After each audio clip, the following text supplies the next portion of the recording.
Hello, this is Tristan from heartratemonitor.co.uk and this is a Polar Loop2 activity band.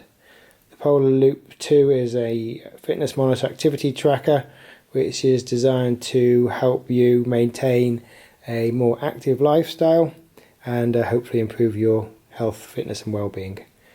As you can see, it's a discrete model, so it's not continuously on the wrist. It's stylish. It comes in various different colours.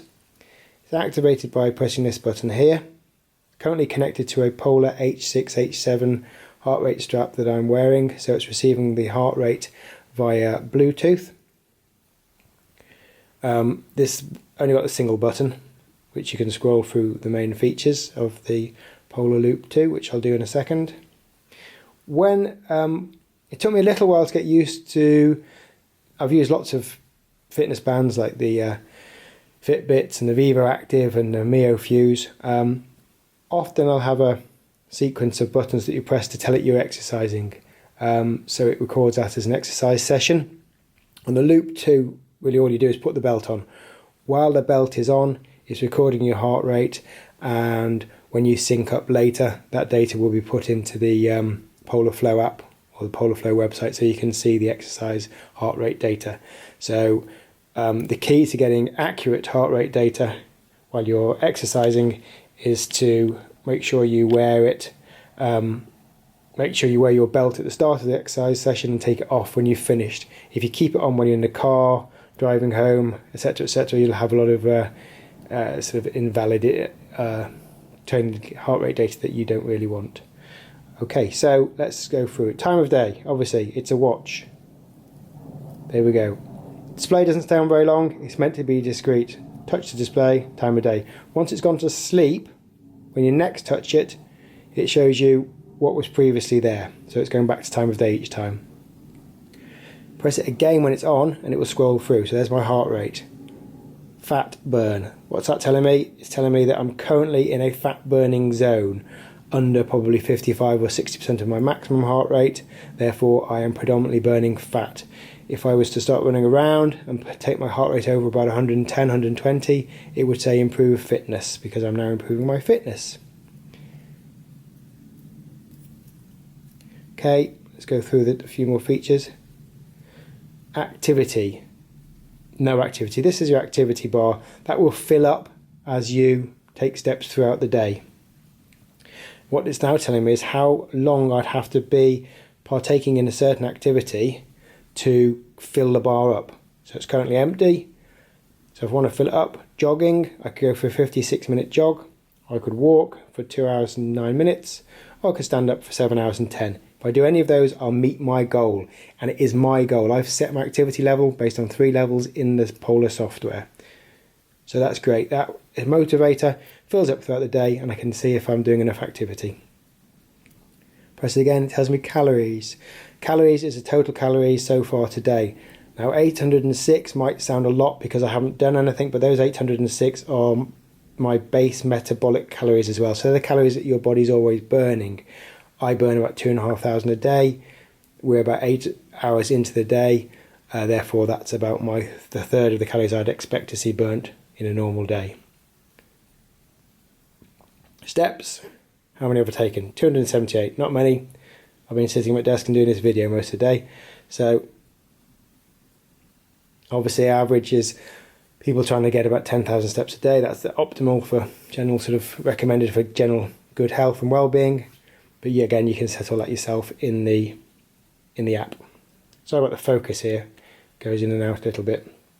Okay, and then back to time of day. So that's all you're going to see on the watch. Time of day, heart rate, activity status, how long to go, calories burnt, and steps taken. Okay, everything really that you need. Now remember, everything is then synced to the Polar Flow app, and you then can see something like this. So it's a graph of the day, how much time's active. These little things here are activity alerts. That's when it's reminded me to stay active. And then across the bottom you can see I spend 8 hours sitting down, 3 hours standing up. 1 hour walking and 1 hour 14 actually briskly exercising. If you have your heart rate belt on as well, then you would see, not exactly like this because this is, some of this data is taken from a different device, but you will have heart rate graphs and time spent within your different heart rate zones. It's a great app, it's seamless and it works really well. You don't have to do anything, it just basically turn the app on, it will look for the polar flow, so the polar loop 2. If the polar loop 2 is near, then and there's data transfer, it will just transfer it across for you. So that's a positive, very easy to use.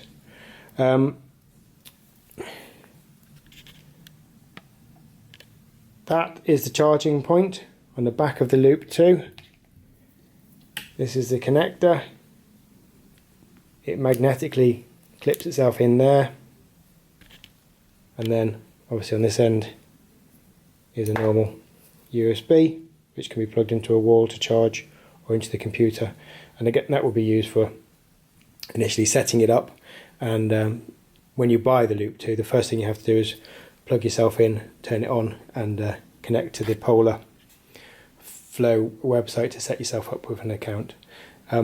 There's one tiny thing that I'm still getting my head around, and that's this strap. If you look at something like this Mio I have on my wrist here, sort of a competitor to this product. Yeah, it's got a long floppy flap strap there, and that plugs into there to keep itself out of the way, and it fit anybody. What Polar have done here is they've given it a clasp like this, which is really neat and very smart. But to make it work, you have to, and it does come with measuring guide, so I'll give them full credit there. You have to cut a few of these little things off and reposition it. It's not hard to do. If you're really not too confident about it, you could take it to a local jeweler, but you should be able to do it yourself. And you cut away the unnecessary, unwanted tags and then refasten it. So I'd rather it didn't do that.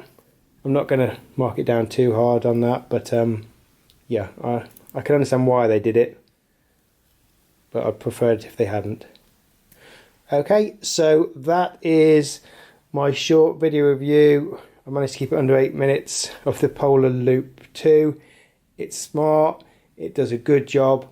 It's got heart rate functionality optional by adding the Polar H7 belt. And if you're looking for a activity tracker to help you improve your health, fitness and well-being, then please do consider the Polar Loop 2. Pop over to heartratemonitor.co.uk for the latest and best prices, and please do click on our links to check the prices with our preferred partners, because that's how we make a small revenue to give you these video reviews in the future. Thank you very much for listening. Cheers, bye.